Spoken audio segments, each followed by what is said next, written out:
Come சொற்களை தமிழ் இலக்கணம் இயற்சொல், திரிசொல், திசைச்சொல், வடசொல் என நான்காக பிரிக்கிறது.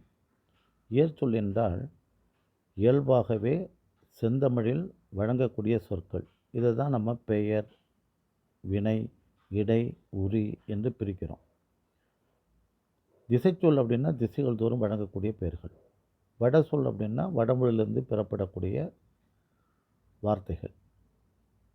திரிசொல் அப்படின்னா ஒரு பொருளை கொடுக்கக்கூடிய பல சொற்களும் திரிசொல்லு தான். ஒரு சொல்ல பல பொருள் கொடுக்கக்கூடிய வார்த்தையும் திரிசொல் தான். இப்போது களிறு என்றாலும் யானை தான், வேடம் என்றாலும் யானை தான், களவம் என்றாலும் யானை தான், உம்பல் என்றாலும் யானை தான், கைமா என்றாலும் யானை தான். ஒரு பொருள் ஆனால் பல சொற்கள். ஆனால் இப்போ அறைதல்ங்கிற வார்த்தையை எடுத்துக்குவோம். அறை அப்படின்னா சொல்லுங்கிற வார்த்தையும் இருக்குது. சொல்லுதல், அறைதல். அறைபறை அன்னார் கயவர் தாம் கேட்ட மறை பிறருக்கு உய்த்துரைக்கலான் என்று வள்ளுவர் சொல்கிறார். அறைனா சொல்லுதல். அடித்தல், ஓங்கி அறையறான் அப்படின்னு சொல்கிறோம்.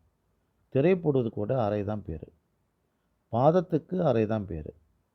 வீட்டுடைய பிரிவு இருக்கு இல்லையா, முன்னறை இருக்குது, வரவேற்பறை இருக்குது, படிக்கும் அறை இருக்குது, இப்படி வீட்டுடைய பிரிவு இருக்கு இல்லையா, இதெல்லாம் அறை தான் பேர்.